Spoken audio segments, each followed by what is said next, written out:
ఐక్యత Covid warriors ఐక్యత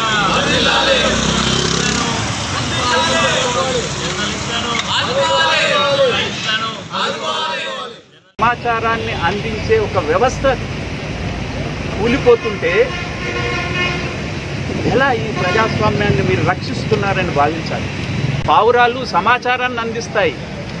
అలాంటి పావురాలు ఒక్కొక్కటిగా రాలిపోతుంటే, చంపేస్తుంటే మీరు ప్రజాస్వామ్యవాదులు అని నమ్మమంటే ఏ రకంగా చెప్పండి? శాంతి దూతలుగా ఉండాల్సిన, సమాచారాన్ని అందించాల్సినటువంటి పావురాలను కాల్చేస్తున్న దుస్థితి ఎందుకు వచ్చింది, దాపురించింది అని చెప్పి ప్రశ్నిస్తున్నాము. ఇవాళ పరిస్థితి గత ప్రభుత్వాలు, ఉమ్మడి ప్రభుత్వాలు ఆదుకున్న రీతిలో కూడా నువ్వు ఆదుకునే స్థితిలో లేవే. ఉమ్మడి ప్రభుత్వము ఆరోగ్యశ్రీని ప్రవేశపెట్టింది, అన్ని ఆసుపత్రుల్లో చికిత్సకు అవకాశం కల్పించింది. అవసరమైతే మా వైపు నుంచి డబ్బు పే చేస్తామని కొంత డబ్బు కూడా పే చేశాము. ₹1 నీ ఆర్థిక దాంట్లో పెట్టుకొని కూర్చున్నావే.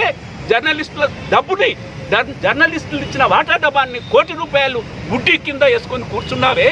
కనీసం ఆ ₹1 పంచినా మా వాళ్ళ కుటుంబాలు బాగుపడేది కదా అని చెప్పి మేము ప్రశ్నిస్తున్నాము. ప్రభుత్వాలకు, పాలకులకు సిగ్గు శరం లేకుండా పోయిందా అనిపిస్తుంది. ఈ బాధలు కనిపించవా అనిపిస్తుంది. చనిపోతుంటే, నీ కుటుంబ సభ్యులు చనిపోతే ఎలా ఉంటుందో ఒక్కసారి ఆలోచించుకోండి పాలకులరా అని అంటున్నాము. ముఖ్యమంత్రిని కూడా ప్రశ్నిస్తున్నాము. మీ కుటుంబ సభ్యులు చచ్చిపోతే ఇలాగే ఉంటారా అంటున్నాను. 12 మంది జర్నలిస్టుల కుటుంబాలు ముక్కు పచ్చలారని 27, 30 సంవత్సరాల లోపు వాళ్ళు చచ్చిపోతుంటే సిగ్గు శరం, ప్రజాస్వామ్యం గుర్తు రావటం లేదా? ఓట్లు కొనటం ద్వారానే పాలన సాగిస్తడానికి సిద్ధమయ్యారా? ఏమిటి దుస్థితి? ఎందుకు వచ్చింది ఈ దుస్థితి? ఇక్కడ కూర్చున్న వాళ్ళంతా తెలంగాణ కొరకు పోరాడిన వాళ్ళేగా, తెలంగాణ సాధన కావాలని చెప్పి కోరిన వాళ్ళేగా. ఎందుకు ఎక్కటం లేదని చెప్పి ఇవాళ కేంద్ర ప్రభుత్వం కూడా ఆ దుస్థితిలోనే ఉంది. ఆయనే ప్రకటించాడు, ప్రధానమంత్రి స్వయంగా ప్రకటించారు. కరోనా బాధితులుగా, కరోనాకు అగ్రశ్రేణి సైనికులుగా, వారియర్స్గా చెప్పినటువంటి ప్రధానమంత్రి ఎందుకు నోరు ముక్కు పట్టుకొని కూర్చొని ఉన్నాడని చెప్పి. అందువల్ల ఈ దుస్థితి, మన మిత్రులు చనిపోతుండొచ్చు, మన మిత్రులు 12 మంది ఈ రాష్ట్రంలో కోల్పోవచ్చు, రేపు ఇంకెంతమందో కోల్పోతామో.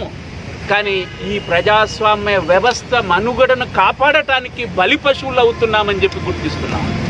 ప్రజాస్వామ్యాన్ని కాపాడుకోవటానికి, ప్రజల సంక్షేమాన్ని గుర్తు చేయటానికి, సమాచారాన్ని అందించే దిశలో మా కర్తవ్యాన్ని నిర్వర్తిస్తున్నామని, మీరు సహాయం చేయకపోయినా, అనేక మరణాలు సంభవించినా మేము మా కర్తవ్య నిర్వహణలో, సమాజాభివృద్ధిలో, ప్రజాస్వామ్య రక్షణలో మాత్రం వెనుకడుగు వేయమని చెప్పి, మీ నిరాకరణ ఎంత ఉన్నా, మీరు ఆదుకోకపోయినా, మీరు ఇంకా హింసించిన ఈ ప్రజాస్వామ్య పరిరక్షణకు కంకణం కట్టుకొని ఉన్నామని చెప్పి ఈ సందర్భంగా మనవి చేస్తూ, చివరికి ప్రెస్ కౌన్సిల్ ఆఫ్ ఇండియా కూడా ప్రకటించింది, జర్నలిస్టుల్ని కరోనా వారియర్స్గా గుర్తించండి.